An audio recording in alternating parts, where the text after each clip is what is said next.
flyweight title is on the line at UFC 290 in the co-main event in Las Vegas. The champion, Brandon Moreno, looking to defend his belt against the Brazilian finisher, Alexandre Pantoja. Here for the preview on UFC Breakdown is UFC veteran Alan Jouban. And Alan, not only is this a great matchup with a title on the line, these two have a long history between them from the Ultimate Fighter. They fought in the octagon before. Now there's a title, and Pantoja has the past on Brandon Moreno, but he has become an MMA superstar.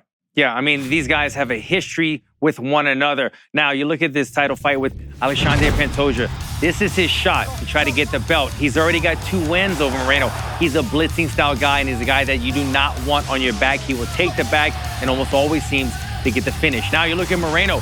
He is the champ defending it. He's been in 5 title fights as of lately, and Brandon, he has only been getting better and better, capitalizing on his striking, using his wrestling, his well-rounded game. Terrific matchup we have set in store for us. A couple of very well-rounded fighters at 125 pounds with a lot on the line. Let's go into Fight Focus, and before we break down their respective skill sets, we'll go into a look at that history all the way back on The Ultimate Fighter. Again, an exhibition fight, but it took place nonetheless in 2016. What'd you notice when you go back through this one? It was quite the fight. Great matchup in this one. So we get into this fight, and early on, I want to start and show one thing right here. So early on in guys' careers, you could see they evolve and they finesse and they polish things very good. But one thing that doesn't change is their natural movement. They move a certain way. They have something about them, and that always stays with them. The other thing that you normally see is like the first martial art that they learned. If you're a Muay Thai guy and you well-rounded your game, you're always going to kind of have that Muay Thai style. It stays in your DNA. You could see early on in this fight, right away, the flat-footedness from Pantoja. He's very flat-footed pressure guy because he throws heavy punches. On the other side of things, you could see Moreno. He's got a little more bounce in his step. He's not so flat-footed. And so that jumps off the page right away. You see how they're bouncing around inside the octagon right away as well. This is all things that we're going to get to more and more and dissect as this show goes on. But in this very first meeting years ago, you could see right away Pantoja using those blitzes, what we're going to talk about. He's very good at these. And Moreno having to be the evasive, the counter fighter, trying to circle out of danger and stay away, try not to get taken down or get put his back on the fence. So you can see early on, they had these things in their DNA and they were using them well. At this point, they've perfected what they do. But started off with that. You can see that Moreno having to back up, Pantoja being the pressure fighter, circling. You see that left hook right there. We're going to talk a lot about the left hand for Moreno. I believe that is his best weapon. Now you see, when Moreno in this first fight starts to challenge Pantoja, this is something we're going to talk about. Both guys, Moreno is a guy that he has that Mexican fighting spirit, right? And he's a guy that loves to throw down. But when you do that against somebody like Pantoja, it's a bad idea because he's somebody that loves to get in that kind of car wreck, that head-on collision, and he will never stop. He will never back away from a gunfight. And so you see early on when Moreno presses the action, watch Pantoja how he reacts. He wants to get right back. He wants to get it back. He's the type of guy, you see him calling it on, saying to bring it. Pantoja is the type of guy in his DNA that if you land a kick on me, I'm going to kick you back right away. If you start pressing the pace, I'm going to outdo you. He wants that. He always wants to be the hammer, not the nail, and he tries to prove that in his first matchup with Moreno. You see in the early signs of it here. So first round, I actually think this round was Moreno's best round. He did very well in this matchup, and he was striking very good. He was being pretty evasive, as you just saw, using his left hand, circling off the fence. And this is probably, in the 2 matchups that they've had, the only round that I think Moreno won. He did very well in this matchup in this early part of the fight. Pantoja, second round now. Pantoja knows, this is an exhibition fight in this one, so it's only 2 rounds. Pantoja knows he needs to create a momentum shift, and this is what he does. He steals people's momentum, and he presses forward. He becomes that hammer that I talked about. So you start to see a little bit of this in this second round. You can see Pantoja pressing forward. He wants to get it back again, right? He's coming forward.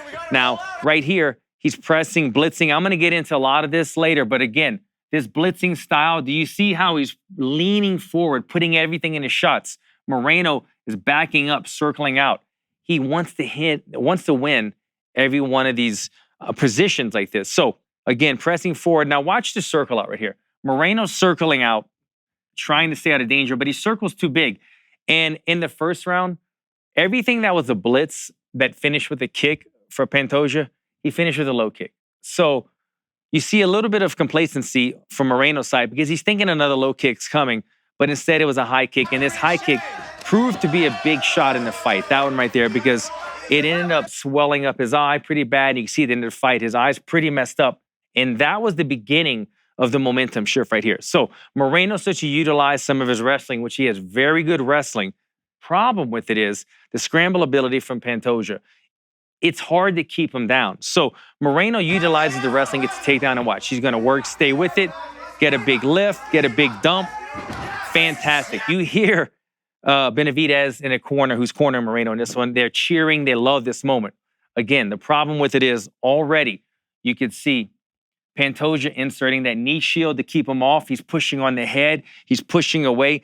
He never really settles for a position on his back, does Pantoja. And so when wrestlers say, I'm going to exert a bunch of energy and do a big move and exert it, they want the reward of laying on top of you, right? So they can recover. But Pantoja does not let you recover. You see, I'm going to roll it right here. Now watch this.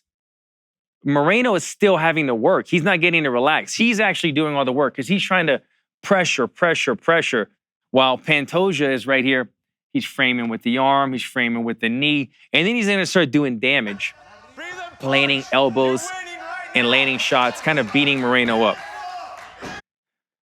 After that, they got back up. They had some more exchanges. But I think that shot, not getting to rest, it did something to Moreno. It got him a little bit fatigued. And you can see it here. His mouthpiece comes out right before you see the shot coming. You see Moreno's mouth. Look, these guys are fighting hard. They're young in their career, but he's breathing with his mouth open, right? This is a guy, though, that you think about Moreno. He never gets tired. Think about all the title fights that he was in with Figueiredo and all that.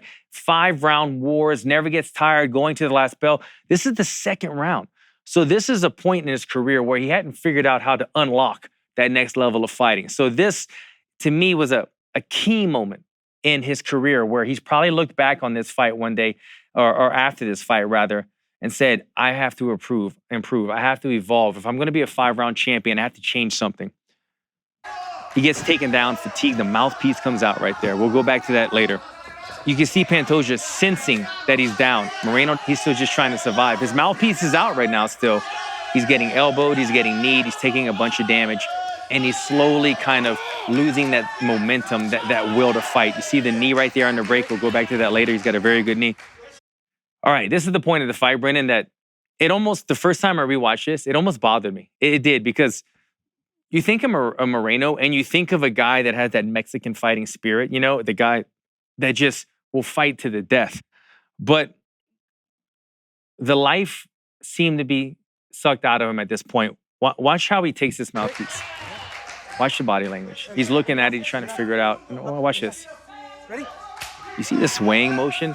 And what I gathered from that he had a moment right there. He didn't have the confidence. He was probably thinking to himself, is this going to be the fight that I lose? Is this the fight that I get my first finish? Am I too tired? Something was going on right there.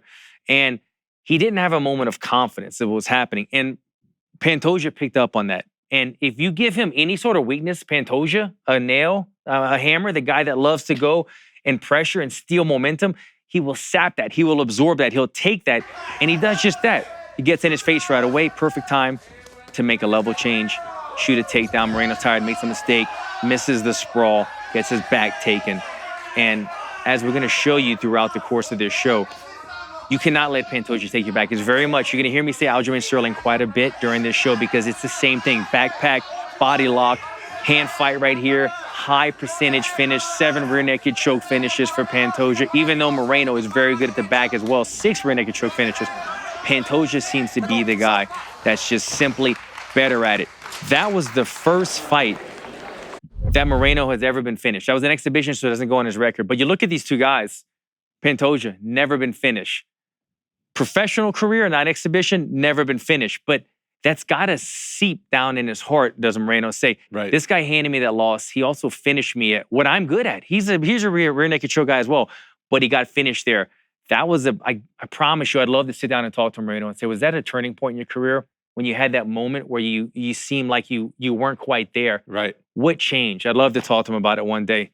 Of but course, moving on. That was 7 long years ago, and a lot can change in 7 years. Certainly for Brandon Moreno, it has. Fight number 2 came in May of 2018 in Santiago, Chile, when they recircled around and they fought in the UFC, an official bout, not an exhibition. What'd you notice in fight number 2? So, fight number 2.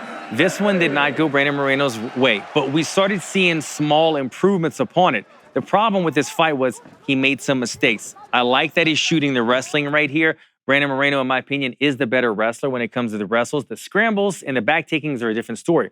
But getting in on the takedowns, Moreno's very good at it. We're going to see right here, gets his hands together, clasp him, and watch. He's just going to elevate right here, going to use his hips to elevate his opponent up in the air, and then right here, just going to tap the knee. You elevate him, tap the knee, throws you over. Beautiful takedown. Again, when you take down Pantoja, it becomes, how long can I keep him down? So we'll watch. Gets the takedown immediately.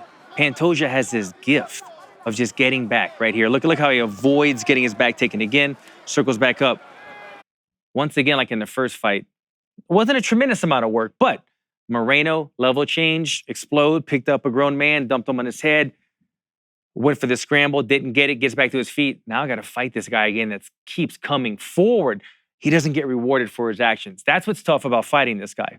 Pantoja doesn't reward you for your hard work. It makes people slowly die down. You see that left hook right there. Brandon Moreno, by the way, he's so good. His left hand, we're going to show you guys, we're going to dissect this later, but he uses that left hand good in this fight and finds some success on it, but he's just not able to capitalize fully. There's the jab of Pantoja, another one of his very good weapons. That hurt his eye.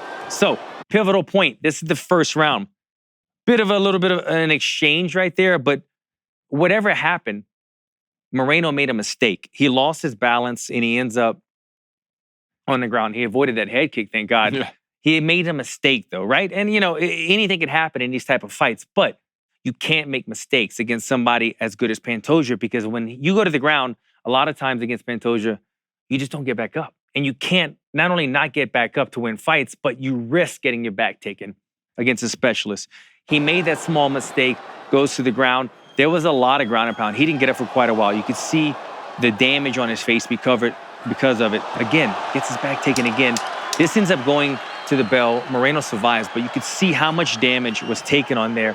And this ended up being a 10-8 round. Very bad round for him because, and it's not like he made a mistake as much as he has to be perfect when he fights Pantoja. It's like walking on a tightrope. You cannot make one single slip, otherwise it's over. He's that good. He's that strong at taking the back and finishing fights. So as I said, a 10-8 round.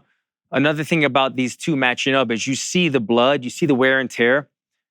Moreno wears damage not as well as Pantoja. He's more fairly complected. He also swells more. So every one of Pantoja's shots, which are more powerful, do significant amounts of damage to Moreno. It shows to the judges. They see that. Where Pantoja wears it very well. Even when he takes a lot of shots, he still comes out of fights very clean. So it's just something to keep in mind moving forward. Moreno needs to know, I can't eat shots. Even if I'm damaging him as well, or hurting him, it's going to show the wear and tear on his face. It's not going to look good for the judges if he's bleeding and his eyes are swollen. But he survives the round, 10-8 round. Pantoja won that one. Moreno's got to start stepping on the gas right here. So he's making efforts to do it, getting back into that Mexican boxing style. But again, the blitzes, the forward pressure. As soon as you start showing a sense of urgency, you start seeing the retaliation from Pantoja. He doesn't want you to feel like you can ever win. Final round, Moreno's trying to get something going. Look at this. This is a great time to freeze it. You take down Pantoja and there's nothing, there's no reward. And it's gotta be so disheartening when you make that effort to level change and scoop somebody up. And this is what happens. He's so gifted. I think it's just a natural thing. He's very good in jiu-jitsu, but he's got this scramble ability where, look, he's taken down right there, single leg. Immediately, watch his feet. He's going to find a way to get his feet on the hips and elevate Moreno and just shuck him off. I mean, there's no reward for Moreno every time he tries to land a takedown. Now it's back in his face. The pressure begins. The gunfight begins. And that's where he excels, right? He wants to come forward. So when these guys are standing toe-to-toe, trying to fight for the bell, Moreno's landing. He just landed right there. But Pantoja doesn't even skip a beat. He's okay being in the fire. He's fine with it because he knows I'm willing to take one shot to land one shot. He's one of those type of guys. He's stubborn, but he's also efficient at it because he wins those wars. So Moreno just landed a nice punch. But watch Pantoja. You see the impact, the difference? When Moreno landed on Pantoja, it didn't stunt. It didn't stop his combination. But it had a much bigger effect, especially in the eyes of the judges, when Pantoja lands on Moreno. And so these are the problems that Moreno has to figure out, but these are the things that he has going for him. And again, there it is. He wants to be in a dogfight. If you're going to try to posture on me and I'm Pantoja, I'm going to try to give it back to you. These guys standing toe-to-toe. And they're just going for it. Let me just back this up 1 second.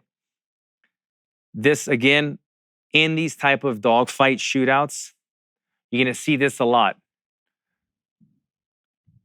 Pantoja, he's leaning. It's always forward momentum. It's always weight down, full power extension. Everything in these punches, where everyone he goes against, they have to back up. You see Moreno's leaning back. It's like you can't stand in the fire for so long. You put your finger in the fire, you take it out. Pantoja stands in the fire, and he's fine with it. He's gotten so good at that, he wins these type of battles. So he's fine with this all day. Moreno has to start finding ways to cut little angles, to cut little corners and make them pay, not standing in the fire. Boom. These guys go through it. They swing to the bell, but this is probably a fight that Pantoja probably won every round, but you can start seeing small calculated changes on the side of Moreno. So 2-0, unofficially 1-0, right? Yep.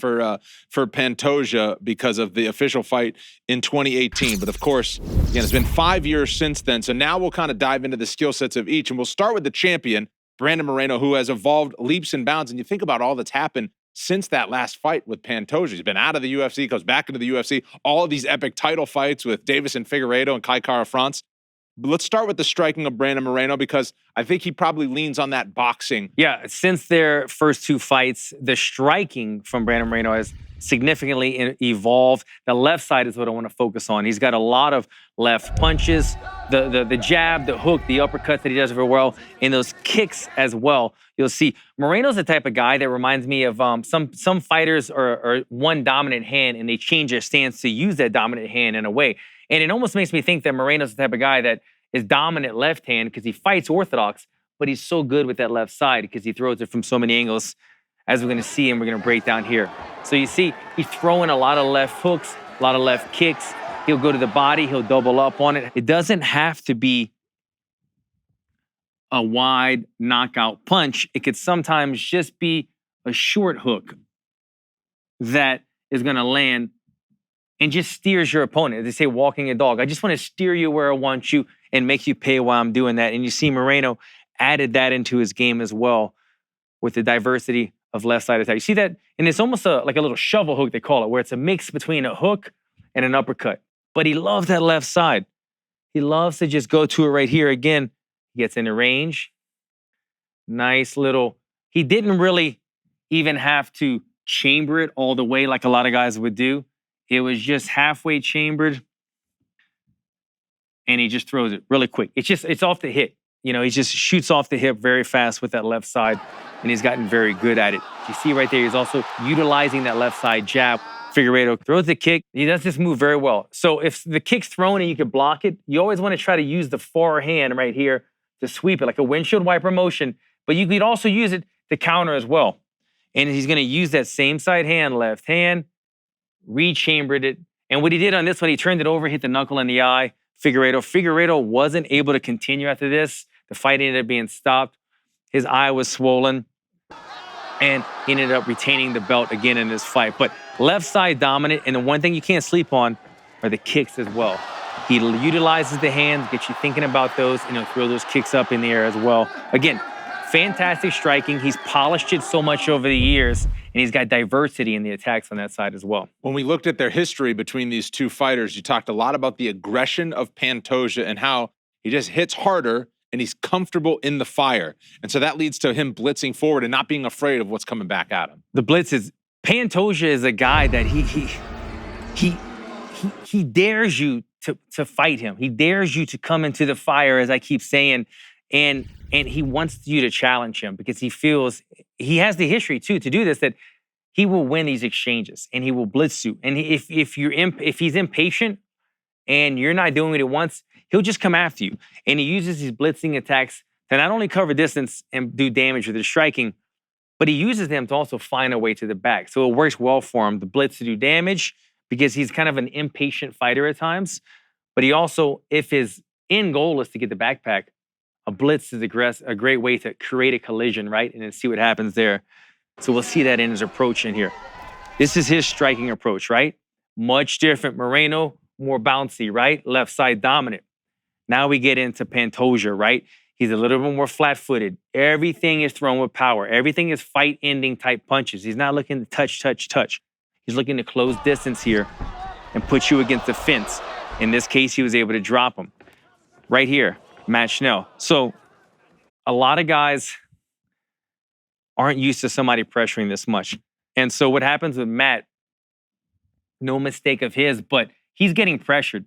So he decides to do the same thing. Look, plants his feet. Both guys have their feet planted. Both guys are about to just go and start swinging for the fences right here. But Pantoja rather, he wins these exchanges. And so guys, they have to start backing up. You'll see eventually, Pantoja never takes a single step backwards. And even after Schnell tried to stand toe-to-toe, he had to eventually fade back. This is the beginning of this fight. These guys start going toe-to-toe. Again, you can see right away who's backing up, who's coming forward. This is his style. He will not back down. It's a prideful thing. It's that Brazilian grit, and it's almost like a stubborn, good quality that he has because he's gotten away with it. He wins these exchanges. He hits hard. He's got a granite chin, never been finished, and he doesn't show damage. So why not go toe-to-toe and say, look, I'm a high percentage at these type of firefights. You want to get into it with me? You're probably going to make a mistake. And so he calls his guys to fight back, and they make mistakes. I mean, they're either getting hit, they're getting dropped, or the collisions are allowing him to get into the best position possible for him to finish a fight with that rear naked choke, all because of the blitzes of Pantoja.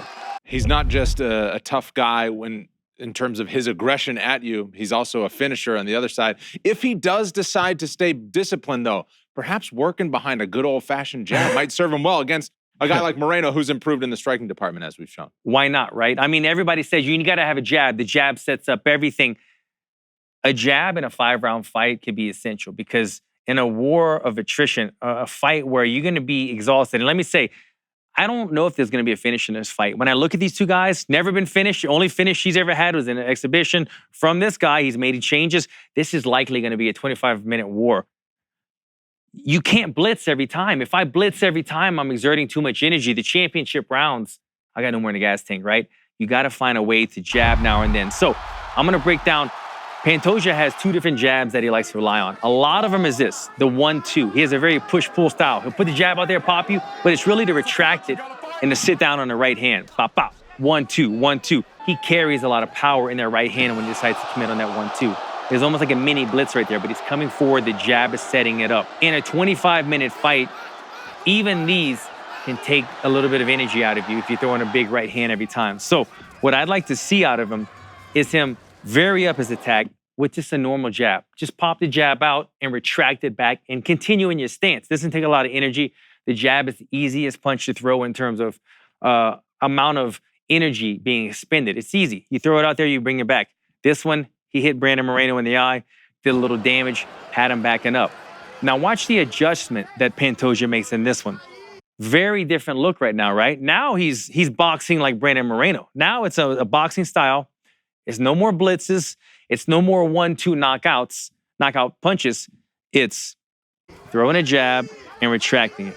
Throwing a jab, you saw how he threw the jab out, and immediately when the counter was coming back, he moved his head out of the way, right? This is the type of fighting that allows you to fight competitively for 25 minutes. And then you have your moments. You sprinkle in the blitzes. You sprinkle in the scrambles and back attacks.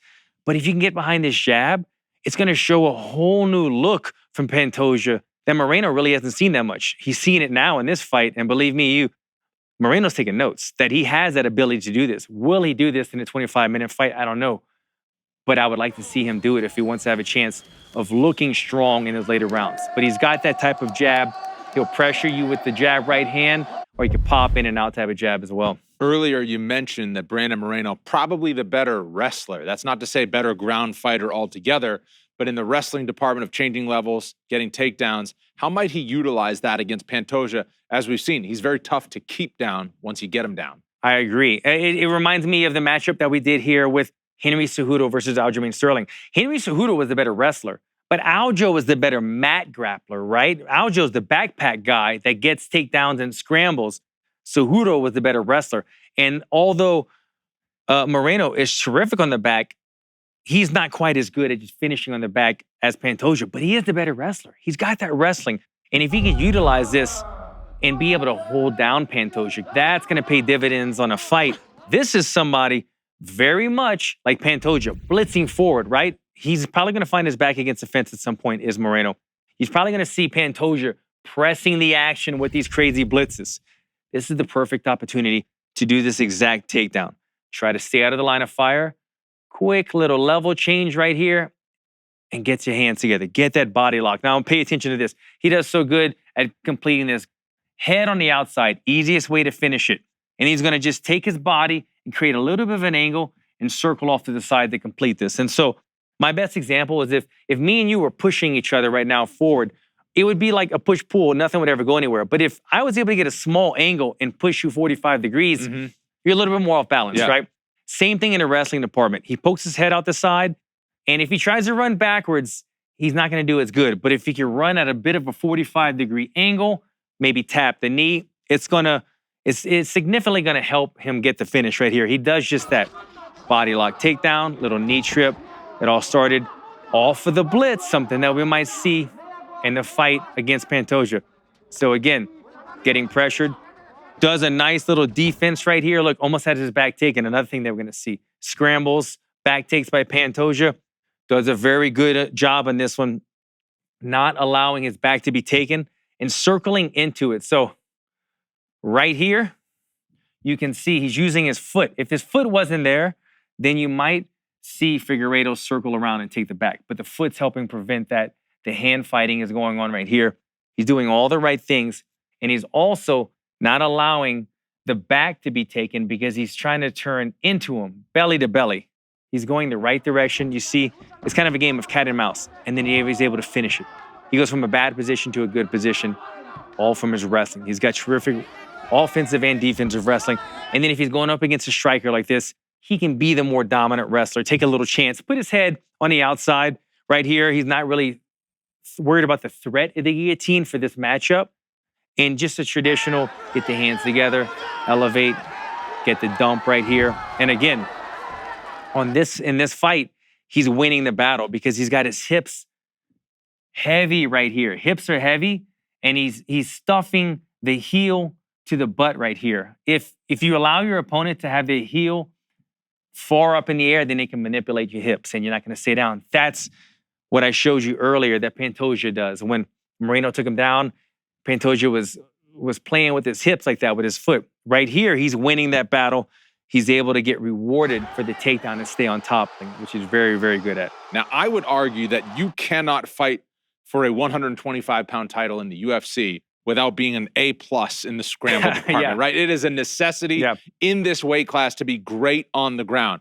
We'll start with Alexandre Pantoja. Obviously, when things get heated and spinning around down on the mat, you need your A game, and Pantoja certainly has that. I like how you set that up. I mean, at this weight class, you have to be good at everything, right? You have to be fast. You have to be good in every aspect. 125-pound guys, nothing is guaranteed. You get a takedown, guys pop right back up.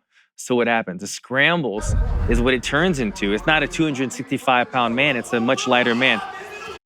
Pantoja has a gift. Look, and he is a terrific jiu-jitsu black belt, and his finishes are amazing. But I almost feel like there's some of these scrambles that he has, you can't really teach this. You can't go to jiu-jitsu class and say, show me the technique of getting out of every time somebody has my back and you take their back as well. He's gifted. He just knows, he feels the pressure, and he's able to find where the pressure's not and explodes into it. And so you see him here in this fight. He's got his back taken. He's in worst case scenario. The only thing that's keeping him alive is his opponent doesn't have this hook in. This heel should be in here, obviously, and have the hooks in. So he's okay. He has a backpack right now, but he wants to prevent this heel from getting in Otherwise, his opponent's going to have the back locked in. So watch what he does. He starts elevating the hips, getting his opponent a little too high, a little too heavy. Now watch this little sneaky move right here. You see what he's doing with his hand? He's preventing his opponent from throwing the hook in, and he's got a hold of his ankle, and he's just shucking him off. So not only is he kind of getting his opponent top heavy, his opponent's getting a little bit too high. You hear that on the broadcast all the time. He's a bit high, he's a bit high. That means he's falling off. He's too high. He should be more over here, but the center of his weight is a bit too high on Pantoja's back. So Pantoja's going to take that heel and just kind of shuck it off. Now watch where he goes. Look at his scramble. He goes from back take to sweep to back take. I mean, the guy goes from the worst case scenario to best case scenario, all within a scramble. And this is why he's gifted. That's why I say you can't really teach this stuff. This isn't specific technique as much as it's just knowing where the out is, knowing where the out is. Again, has his back taken again right here, doing a very good job of staying on top. And he's just using this knee right here. This could be a possible knee bar, but he's not really using it as a knee bar. He's just using it to not allow his opponent to put his foot down. At this point, his opponent feels like the back take is done. He's too low. See how he's low? So his opponent wants to put his foot down and explode up and get on top. Pantoja's aware of it. He's preventing that base, taking that base away in his opponent. Stays on top.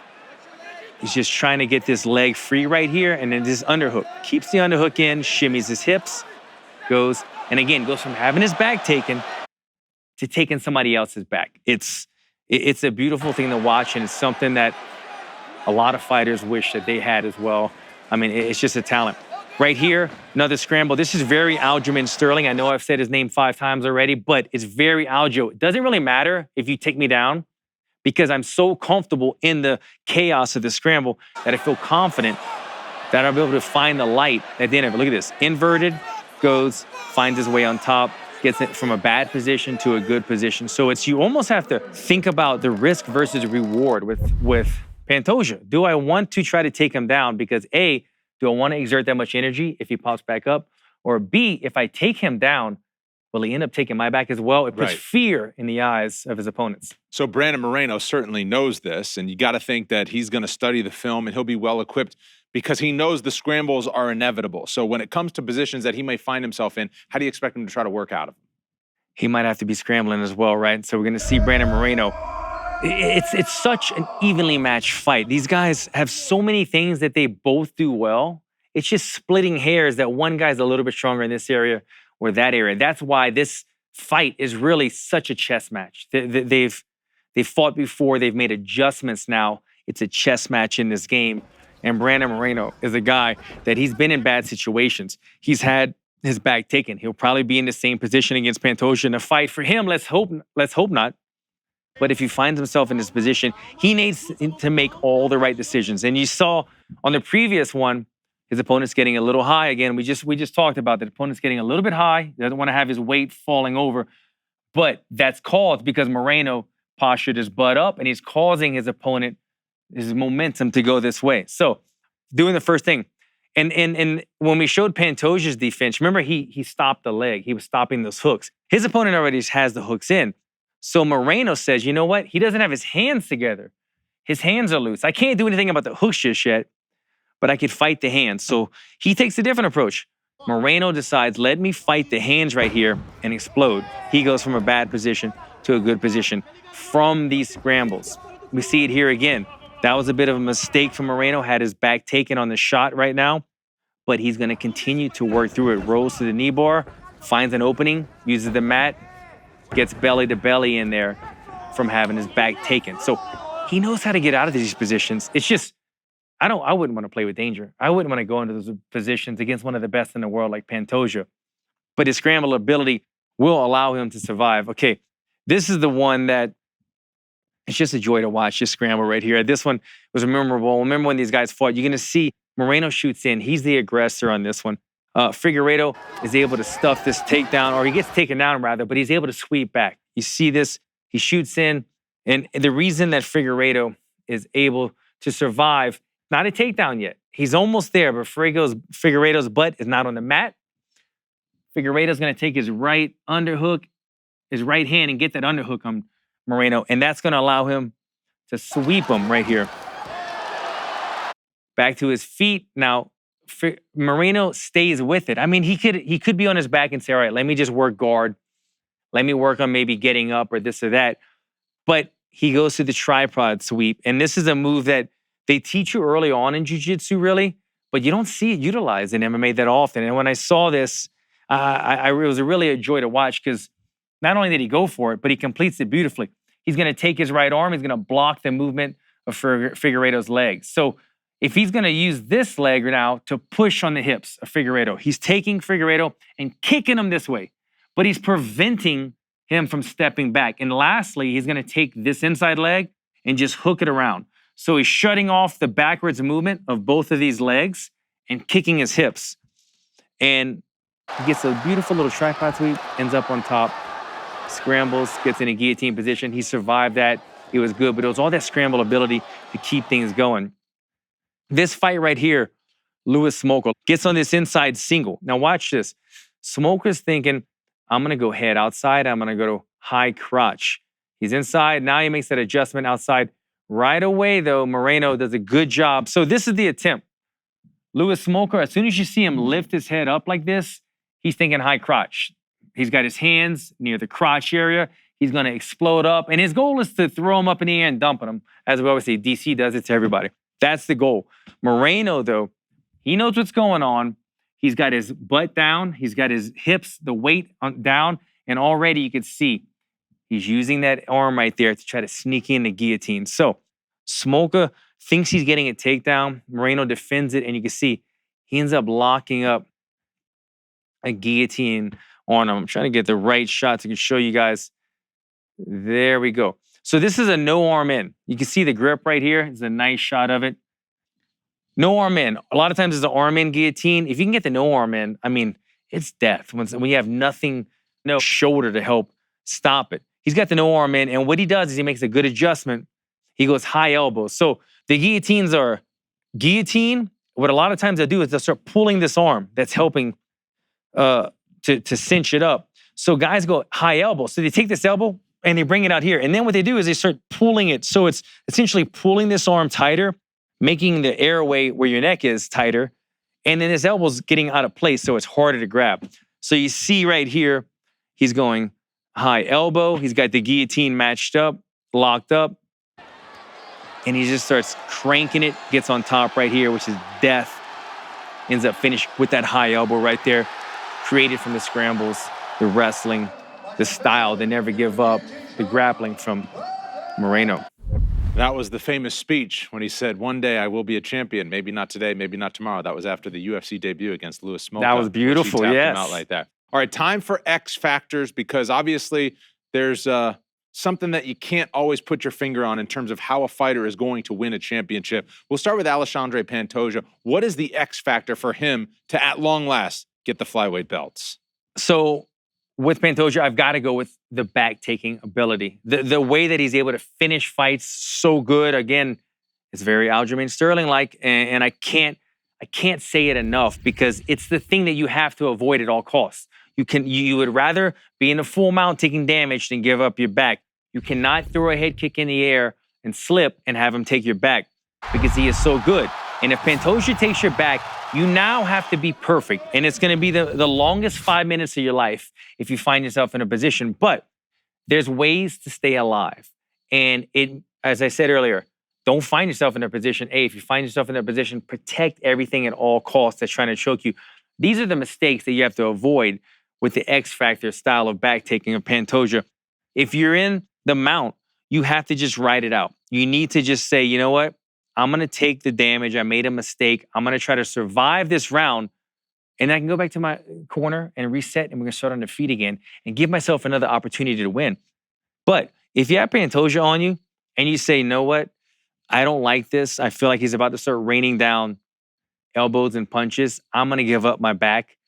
Then you've given up the fight. And so you see right here against his opponent, gives up the back position, which you see this sometimes in fights. Some guys say, I'll give up the back because I don't want to take damage.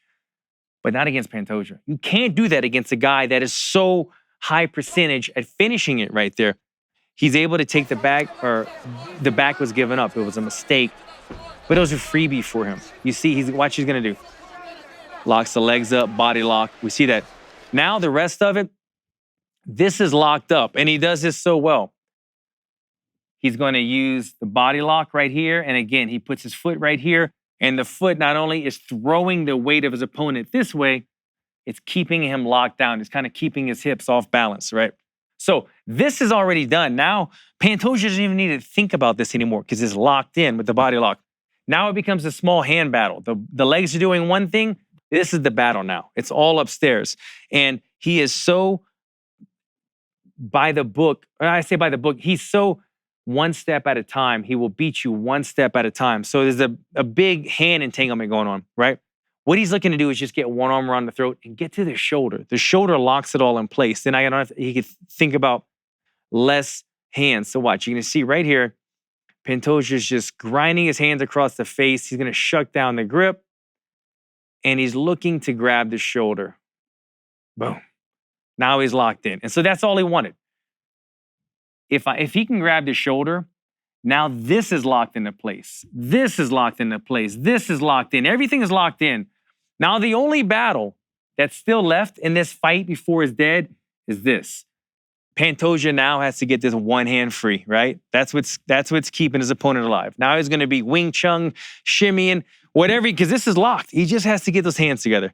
So you see, he's already halfway there. It just becomes, can I get the hand out? Watch, it becomes a game of like cat and mouse. That was locked into position. He's going to get you when he gets here. He'll squeeze with everything he has and he'll hold it for a long time. A lot of times in jiu-jitsu, they say squeeze for about 10 seconds. Count down to 10. After that, you're going to burn your arms out. Pantoja will stay there for a minute. He'll stay there and squeeze and squeeze and squeeze. He's got that kind of strength.